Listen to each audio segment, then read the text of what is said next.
नमस्कार।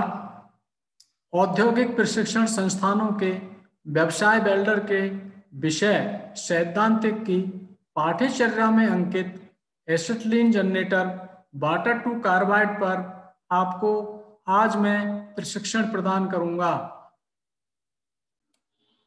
सबसे पहले इस प्रसंग के निम्न बिंदुओं पर हम प्रकाश डालेंगे। सबसे पहले हम बात करेंगे डेफिनेशन की, यानी परिभाषा की।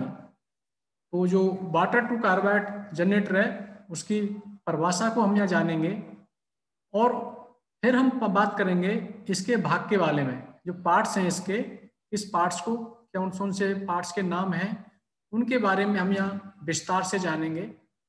तीसरी स्लाइड में हम बात करेंगे वर्किंग प्रिंसिपल, यानी ये किस इसका जो कार्य करने का सिद्धांत है वो क्या है। एसिटिलीन जनरेटर है, उसका जो कार्य करने का सिद्धांत क्या है इसके बारे में हम चर्चा करेंगे। फिर हम बात करेंगे इसके लाभ के बारे में, इसके कौन कौन से एडवांटेजेस हैं, इसके लाभ के बारे में हम चर्चा करेंगे। फिर हम बात करेंगे डिसएडवांटेजेस के बारे में, यानी इस वाटर जनरेटर की इस एसिटिलीन जनरेटर की कौन कौन सी हानियां हैं उनके ऊपर हम प्रकाश डालेंगे।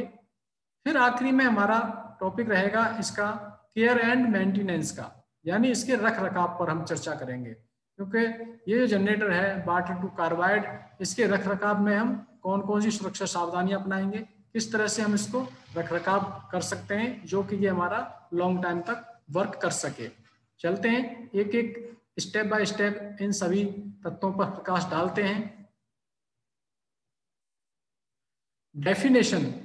डेफिनेशन में सबसे पहले हम इसकी परिभाषा को समझेंगे। तो ये वाटर टू कार्बाइड जो जनरेटर है किस प्रकार का होता है, कैसा होता है, हम यहाँ विस्तार से जाने।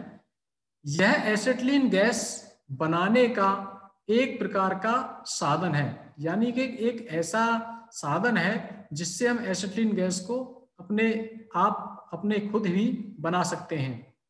इस प्रकार के एसिटिलीन जनरेटर में पानी कैल्शियम कार्बाइड के ऊपर गिरता है।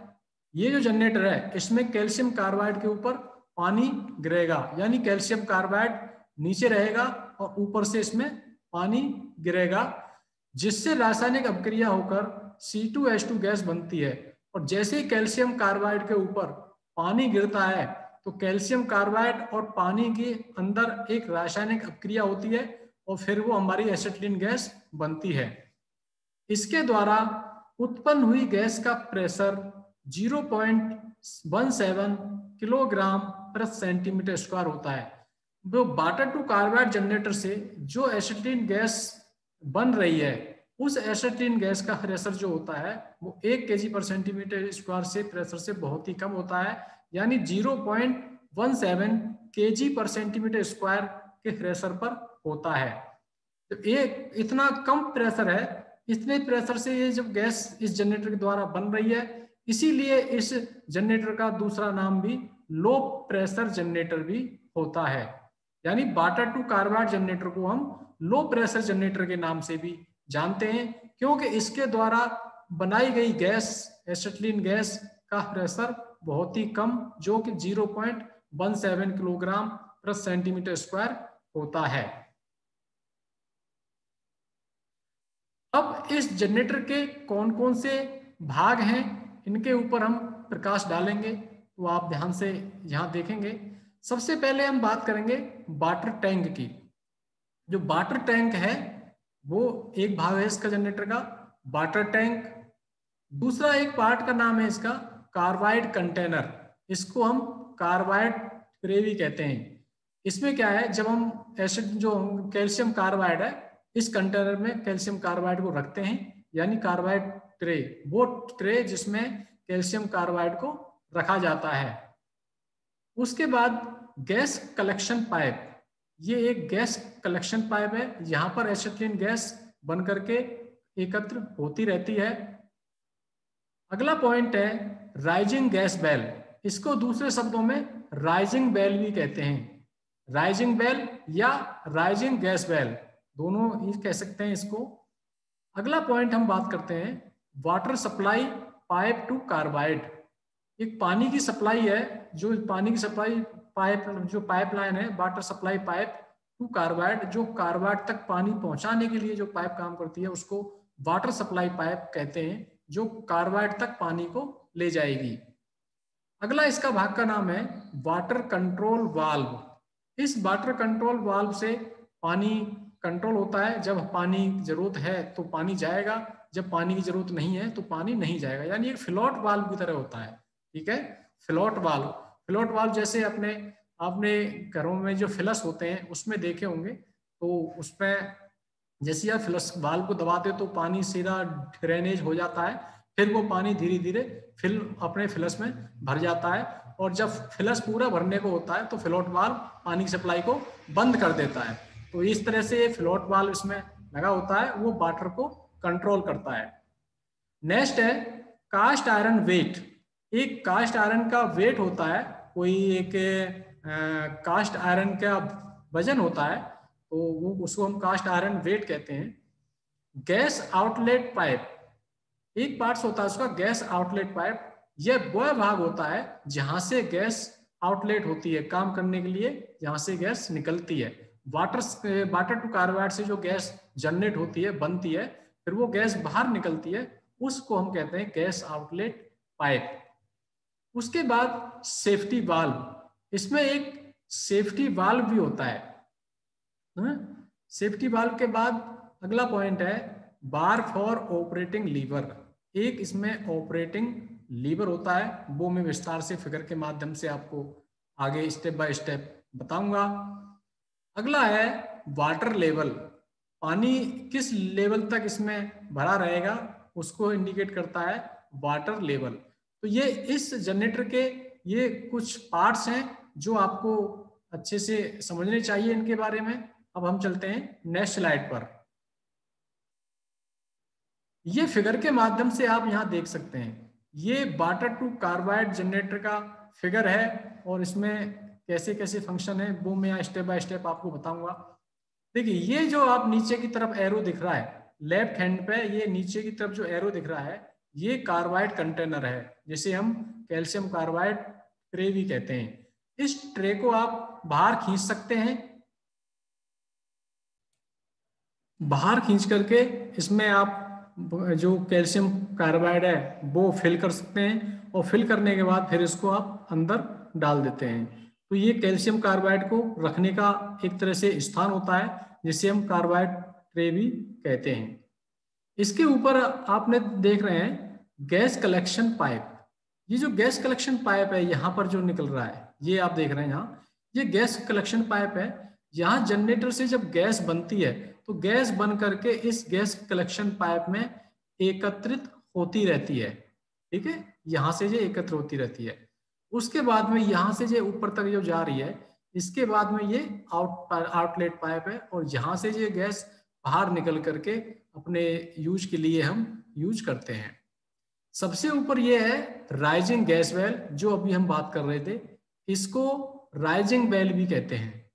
राइजिंग वेल या राइजिंग गैस वेल दोनों एक ही नाम है इसके, हम दोनों में से कोई भी एक नाम से इसको जान सकते हैं।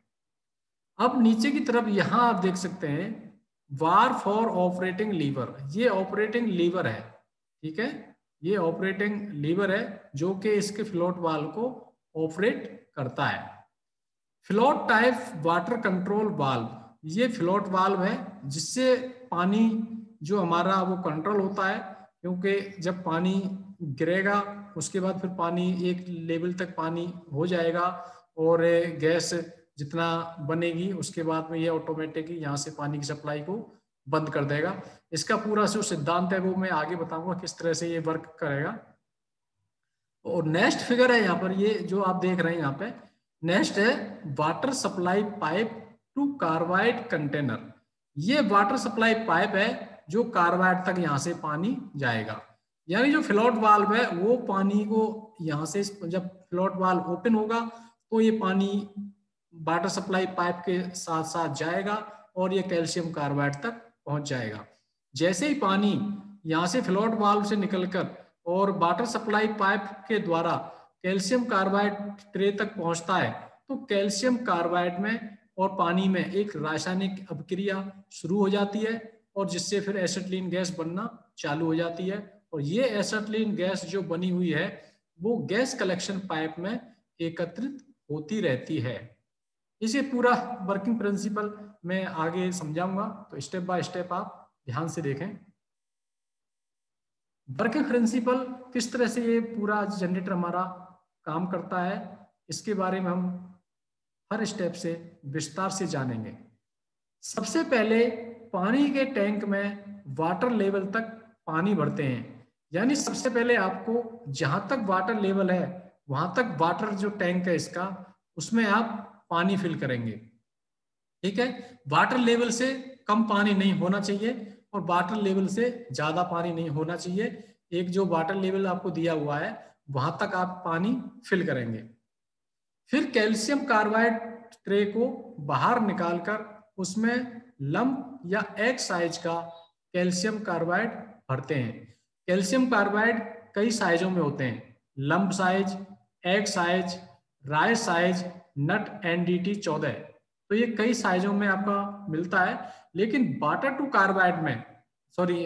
कार्बाइड जनरेटर में हम इन साइजों का यूज कर सकते हैं। लंप साइज बड़ा रहता है, सबसे बड़ा। एग साइज जो अंडा है, जो अंडा होता है उस साइज का होता है। और फिर एनडीटी 14 इससे कम रहेगा, और राइस साइज उससे भी कम रहेगा। और एक डस्ट साइज भी आता है जो कैल्शियम कार्बाइड का चूना टाइप जो होता है वो भी आता है।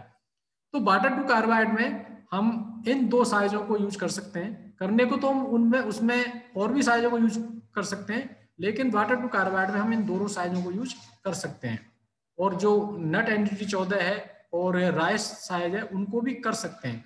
बट दूसरा वाटर टैंक जो है, एक तो वाटर टू कार्बाइड है, एक कार्बाइड टू वाटर है, लेकिन कार्बाइड टू वाटर जो होता है उसमें इन साइजों का यूज नहीं किया जाता। फिलहाल हम उसकी बात नहीं करेंगे, हम यहाँ वाटर टू कार्बाइड की बात कर रहे हैं, तो आप इसी पे फोकस करिएगा।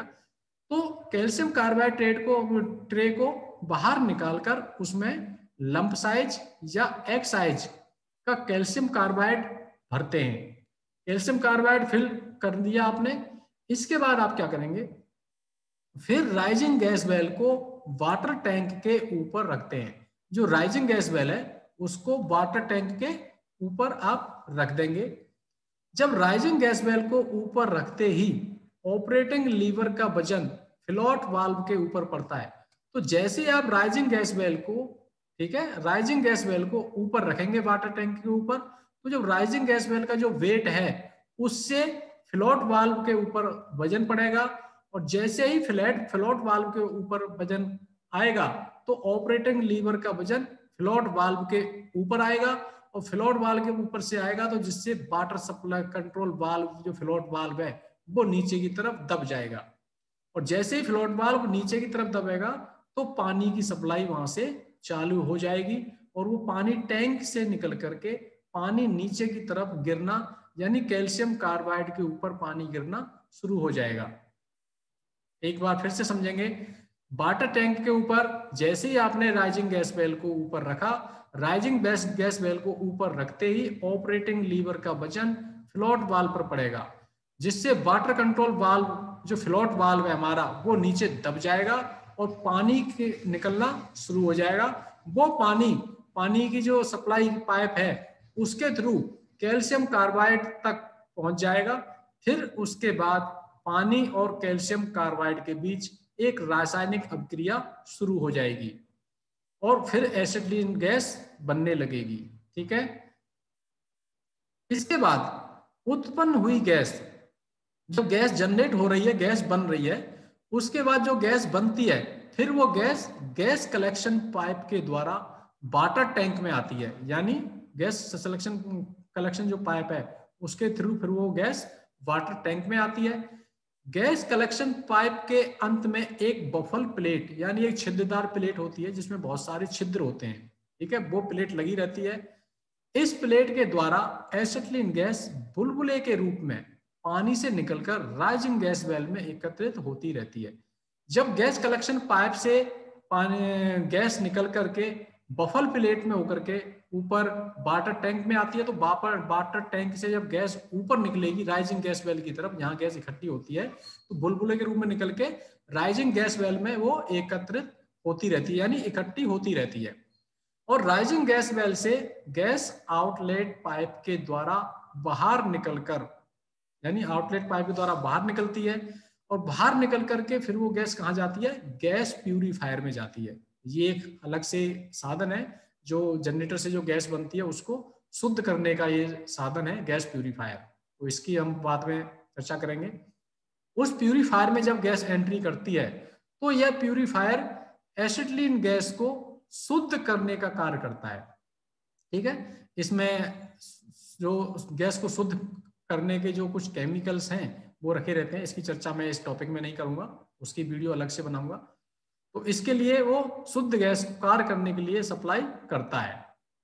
वेल्डिंग में प्रयोग होने से पहले acetylene gas hydraulic back pressure valve में जाती है, यानी गैस पहले जनरेटर में बनी, जनरेटर में बनने के बाद में गैस प्यूरीफायर में गई, और गैस प्यूरीफायर से गैस शुद्ध होकर के हाइड्रोलिक बैक प्रेशर वाल्व में जाती है, और हाइड्रोलिक बैक प्रेशर वाल्व के बाद गैस हमारी ब्लो पाइप के द्वारा काम के लिए हम यूज की जाती है।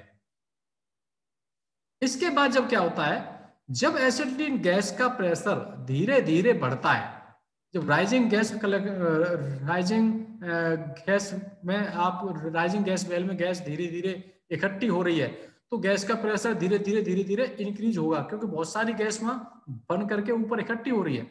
तो जैसे जैसे गैस इकट्ठी होगी तो राइजिंग गैस वेल ऊपर उठने लगती है। ठीक है, गैस का जो दबाव बढ़ेगा तो राइजिंग गैस वेल ऊपर उठने लगेगी, और जिससे ऑपरेटिंग लीवर भी ऊपर उठने लगता है। जब राइजिंग गैस वेल ऊपर उठने लगती है तो ऑपरेटिंग लीवर जो है वो भी ऊपर उठने लगता है, जिससे वाटर सप्लाई, पानी की सप्लाई जो है वो बंद हो जाती है। क्योंकि गैस धीरे धीरे काफी इकट्ठी हो गई। जब गैस इकट्ठी हुई तो गैस वेल ऊपर उठने, राइजिंग गैस वेल ऊपर उठी, तो राइजिंग गैस वेल के ऊपर उठने से ऑपरेटिंग लीवर भी ऊपर उठने लगा, ऊपर उठने से उसका फ्लोट वाल्व पानी की सप्लाई को बंद कर देगा। ठीक है, तो पानी सप्लाई वहां बंद हो गई। फिर उठती राइजिंग गैस वेल को पोजीशन में रखने के लिए इसके ऊपर जो कास्ट आयरन का वेट है उसको रख दिया जाता है, जिससे एसिटिलीन गैस का प्रेशर और बढ़ जाता है। ठीक है, इतना जब आपने काम किया, फिर हम आगे चलेंगे।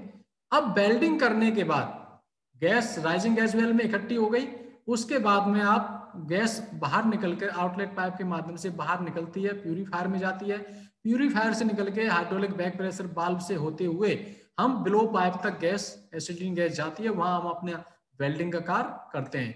तो जैसे हम वेल्डिंग का कार्य करते रहते हैं तो फिर एसिटिलीन गैस का प्रेशर धीरे धीरे कम होता रहता है।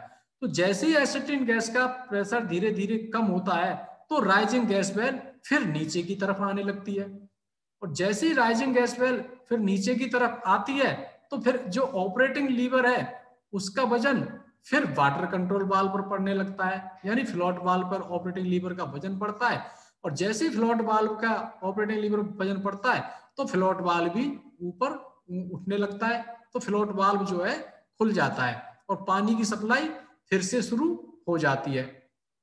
ठीक है, तो जैसे ही पानी की सप्लाई कैल्शियम कार्बाइड के ऊपर गिरना शुरू होता है तो फिर रासायनिक अपक्रिया के द्वारा कैल्शियम कार्बाइड और पानी की सप्लाई में जो रासायनिक अपक्रिया होती है फिर से एसिटिलीन गैस बनने लग जाती है, और जैसे एसिटिलीन गैस बनने की प्रक्रिया फिर स्टार्ट होती है, फिर गैस कलेक्शन पाइप के द्वारा और वाटर टैंक में बफल प्लेट के माध्यम से राइजिंग गैस वेल में फिर से गैस एकत्रित होने लगती है, और जब गैस और ज्यादा अत्यधिक इकट्ठी हो जाती है तो फिर राइजिंग गैस वेल ऊपर उठने लगती है, तो फिर ऑपरेटिंग लीवर भी ऊपर उठने लगता है और फ्लोट वाल्व को पानी की सप्लाई को बंद कर देता है। तो इसी तरह से ये प्रक्रिया लगातार चलती रहती है, यानी गैस बनती रहती है, गैस बन करके अपने काम के लिए गैस कंज्यूम होती रहती है, और जैसी गैस का काम कम कंज्यूम होती है तो फिर प्रेशर राइजिंग वेल का प्रेशर कम हो जाता है, फिर राइजिंग गैस वेल नीचे आने लगती है। तो इसी तरह से जनरेटर का जो काम करने का तरीका है वो लगातार चलता रहता है, और हमको लगातार गैस बनी हुई मिलती रहती है, और हमारा जो वेल्डिंग वर्क है जो भी है वो काम चलता रहता है। तो ये पूरा कार्य करने का सिद्धांत है वाटर टू कार्बाइड जनरेटर का। आशा है। अब नेक्स्ट, अब इस जनरेटर के कुछ लाभ हैं और कुछ हानियां भी हैं। तो लाभ इस जनरेटर के कौन कौन से हैं वो हम स्टेप बाय स्टेप यहां पर देखेंगे। नंबर 1 है, इस जनरेटर में किसी भी प्रकार के साइज का कैल्शियम कार्बाइड प्रयोग कर सकते हैं। जैसा मैंने आपको पहले बताया, वाटर टू कार्बाइड जनरेटर में हम किसी भी साइज के कैल्शियम कार्बाइड का प्रयोग कर सकते हैं, जैसे lump size, egg size, nut NDT 14 और राइस साइज, है ना। मगर वाटर टू कार्बाइड में तो कर सकते हैं, लेकिन कार्बाइड टू वाटर में सभी का साइज का यूज नहीं कर सकते। उसकी वीडियो में अलग बनाऊंगा, उसमें आपको बताऊंगा। ये एक इसका लाभ है, क्योंकि कोई भी साइज हम मिल जाए तो हम इसमें यूज कर लेंगे। अगला पॉइंट है, इस जनरेटर में पानी कम खर्च होता है। इस जनरेटर में जो है पानी दूसरे जनरेटर के मुकाबले में कम खर्च होता है। तीसरा पॉइंट है, एसिटिलीन गैस के पानी में गुजरने से एसिटिलीन गैस की कुछ अशुद्धियां जैसे अमोनिया गैस पानी में ही घुल जाती है और शुद्ध तथा ठंडी एसिटिलीन गैस प्राप्त होती है। जो जनरेटर से जो एसिटिलीन गैस बनती है उसमें कुछ अशुद्धियां होती हैं, जैसे अमोनिया, सल्फ्यूरेटेड अमोनिया होती है एक, सल्फ्यूरेटेड और एक और होता है। तो कुछ अशुद्धियां होती हैं, जैसे चूने के कण भी होते हैं, कुछ अशुद्धियां होती हैं। लेकिन इसमें जो एक अशुद्धि है अमोनिया गैस की, ये गैस पानी में ही घुल जाती है। जब गैस पानी में होकर निकलती है बफेल प्लेट के द्वारा, तो ये अमोनिया जो गैस है वो तो पानी में ही घुल जाती है और शुद्ध ठंडी गैस हमको प्राप्त हो जाती है। अब इसकी कुछ हानियां भी हैं इस जनरेटर की। तो हानियां कौन कौन सी हैं, इसके डिसएडवांटेज के बारे में हम यहाँ बात करेंगे। नंबर 1, इस जनरेटर के द्वारा उत्पन्न गैस का प्रेशर यानी दाब कम होता है। वाटर टू कार्बाइड जनरेटर से जो एसिटिलीन गैस बन रही है उसका प्रेशर बहुत कम होता है, जो कि मैंने आपको स्टार्टिंग में बताया है 0.17 kg पर सेंटीमीटर स्क्वायर का प्रेशर उससे होता है। इसमें उत्पन्न गैस द्वारा मोटी प्लेटों की वेल्डिंग करना मुश्किल होता है। देखो, इस जनरेटर से जो गैस उत्पन्न हो रही है उसका प्रेशर बहुत ही कम है, और जब प्रेशर कम है तो जो हमारी जो मोटी प्लेट की वेल्डिंग हम करेंगे तो हमको उसके लिए नोजल साइज ज्यादा चाहिए। ठीक है, जब मोटी प्लेट की वेल्डिंग करेंगे तो मोटी प्लेट के लिए जो हमारा ब्लो पाइप का नोजल है उसको हमको चेंज करना पड़ेगा, यानी बड़े साइज का नोजल लगाना पड़ेगा। और बड़े साइज के नोजल के लिए हमको गैस का प्रेशर भी हमको कुछ ज्यादा चाहिए, जो कि हमारे इस जनरेटर के द्वारा जो प्राप्त गैस होती है उससे इतना प्रेशर हमको नहीं मिल पाएगा। ठीक है, तो इससे उत्पन्न जो गैस होती है उससे हम मोटी प्लेटों की वेल्डिंग करना हमारे लिए थोड़ा मुश्किल होता है। तो ये एक इसकी हानि है। तीसरी हानि है, बार बार कैल्शियम कार्बाइड बदलने से कार्य में रुकावट आती है। आपका जो कैल्शियम कंटेनर है उसमें एक बार आपने कैल्शियम कार्बाइड फिल कर दिया, फिर रासायनिक अपक्रिया हुई, उसके बाद गैस जनरेट हुई, गैस बनी, यूज करी, तो जैसे जैसे हम उसमें बार बार कैल्शियम कार्बाइड को हमको बदलना पड़ेगा, क्योंकि कैल्शियम एक बार कैल्शियम कार्बाइड उसमें भरा तो एक निश्चित मात्रा में उसमें हम भर सकते हैं, और जब वो पूरी तरह से गैस रासायनिक अपक्रिया द्वारा गैस बन गई फिर वो भुजे चूने की तरह हो जाएगा। फिर उसको हमको मासिक कैल्शियम जो भुजे चूने के रूप में बदल चुका है उसको हम बाहर निकालेंगे। बाहर निकालने के बाद फिर नया कैल्शियम कार्बाइड उसमें और फिर कंटेनर में डालेंगे। तो कहने का मतलब हुआ इस जनरेटर में कैल्शियम कार्बाइड को हमको बार बार डालना है, फिर बार बार बंद करना है, और इसीलिए हमें काम में रुकावट आएगी। तो ये एक इस तरह की हानि है इसकी, इस वाटर टू कार्बाइड जनरेटर की। अगला पॉइंट है हमारे पास, इसके द्वारा उत्पन्न गैस का उपयोग मैनीफोल्ड सिस्टम में नहीं कर सकते। गैस जो मैनीफोल्ड सिस्टम होता है, गैस वेल्डिंग प्लांट में मैनीफोल्ड सिस्टम होता है, इसकी वीडियो में अलग से बनाऊंगा। थोड़ा सा आपको बता दूं, मैनीफोल्ड सिस्टम जो होता है उसमें दोनों गैसें एसिटिलीन और ऑक्सीजन सिलेंडर के द्वारा ही प्रयोग की जाती हैं। मैनीफोल्ड सिस्टम में वाटर टू कार्बाइड से जो गैस जनरेटर से बनती है उसका यूज मैनीफोल्ड सिस्टम में नहीं कर सकते। ये एक हानियां हैं। क्योंकि मैनिफोल्ड सिस्टम में दोनों ही गैसें, एसिटिलीन हो या ऑक्सीजन हो, दोनों ही गैसें सिलेंडर से ही हम प्रयोग करते हैं। इसलिए इसके द्वारा जो उत्पन्न गैस होती है वाटर टू कार्बाइड जनरेटर से, इस गैस का प्रयोग मैनिफोल्ड सिस्टम में नहीं कर सकते, क्योंकि मैनिफोल्ड सिस्टम में बहुत सारे काम एक साथ करते हैं। कई वेल्डर एक साथ गैस वेल्डिंग करते हैं, कहीं किसी स्टेज पे कटिंग होती है, किसी पे वेल्डिंग होती है। तो मैनिफोल्ड सिस्टम के बराबर हमको इस जनरेटर से प्रेशर नहीं मिल पाएगा, इसीलिए इस जनरेटर से जो गैस बनेगी उसका सिस्टम मैनिफोल्ड सिस्टम में नहीं किया जाता है। अब इसके कुछ केयर एंड मेंटेनेंस है। जनरेटर का रखरखाव हम कैसे करते हैं, इस पर प्रकाश डालेंगे। नंबर 1, पानी को हमेशा पानी के लेवल तक रखना चाहिए। जो आपका पानी है उसको वाटर लेवल तक आपको रखना चाहिए। नंबर 2, जनरेटर को आग से दूर रखना चाहिए। जनरेटर जिस जगह रखा हुआ है उसके पास कोई ज्वलनशील पदार्थ ना हो, कोई आग वगैरह ना लग रही हो, तो आग से उसको दूर रखना है, क्योंकि उसमें एसिटिलीन गैस बन रही है जो कि बहुत ज्वलनशील गैस है। नंबर 3 है, कैल्शियम कार्बाइड को कार्बाइड ट्रे में भरते समय ट्रे तथा कार्बाइड भरने वाले के हाथ सूखे होने चाहिए। जब आप कैल्शियम कार्बाइड कंटेनर में कैल्शियम कार्बाइड फिल कर रहे हैं तो वो कंटेनर पहले तो सूखा हुआ होना चाहिए, उसमें पानी वगैरह या नमी नहीं होनी चाहिए, पानी से भीगा हुआ नहीं होना चाहिए। और जो आदमी उसमें कार्बाइड भर रहा है अपने हाथों से, तो उसके हाथ गीले नहीं होने चाहिए, सूखे हाथ होने चाहिए। अगर गीले होंगे तो क्या होगा, जो पानी का जो मॉइस्चर है वो कैल्शियम कार्बाइड के साथ रासायनिक अभिक्रिया करेगा और एसिटिलीन गैस बननी चालू हो जाएगी। और जैसे ही एसिटिलीन गैस बननी चालू होगी तो वहां अगर कोई चिंगारी वगैरह मिलती है तो आग लगने के चांस बढ़ जाएंगे। इसलिए कार्बाइड ट्रे और भरने वाले के हाथ दोनों ही सूखे होने चाहिए। अगला पॉइंट, जनरेटर के ऊपर हथौड़े की चोट व किसी चीज से रगड़ना नहीं चाहिए। जिसमें एसिटिलीन गैस है जनरेटर में बन रही है उस पर हथौड़े की चोट ना मारें या किसी चीज से रगड़ ना करें। नेक्स्ट पॉइंट, कार्य समाप्त करने के बाद राइजिंग गैस वेल से एसिटिलीन गैस को खाली कर देना चाहिए। अगर आपका कार्य समाप्त हो गया है तो कार्य समाप्त करने के बाद में राइजिंग गैस वेल में जो गैस फिल हो रखी है उसको आप निकाल के खाली कर देना चाहिए। राइजिंग गैस वेल में गैस भरी हुई नहीं रखनी चाहिए। नेक्स्ट, इस प्रसंग में मैंने आपको water to carbide acetylene generator के बारे में विस्तार से समझाया है और आपने अच्छे से जाना है। इसके भागों के बारे में भी आपने जाना है कि वाटर टू कार्बाइड जनरेटर के कितने भाग होते हैं और किस भाग का क्या नाम होता है, तो आपने अच्छे से समझा है। इसकी कार्य प्रणाली के बारे में भी आपने जाना है, यानी इसका जो वर्किंग प्रिंसिपल है, कार्य करने का सिद्धांत है, इसके बारे में आपको विस्तार से आपने जाना है।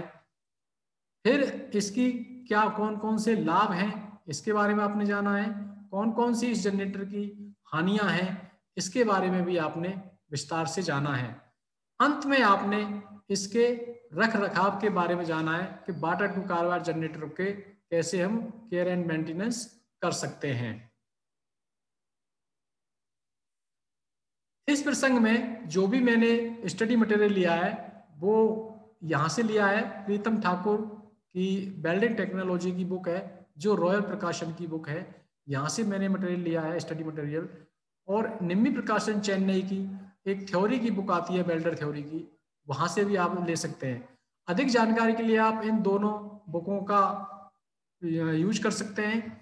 bharatskills.gov.in वेबसाइट पर आप जाकर के स्टडी कर सकते हैं और विकिपीडिया का भी आप सहायता ले सकते हैं।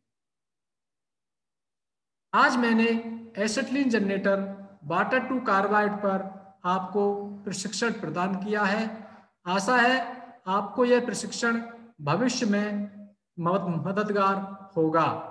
धन्यवाद।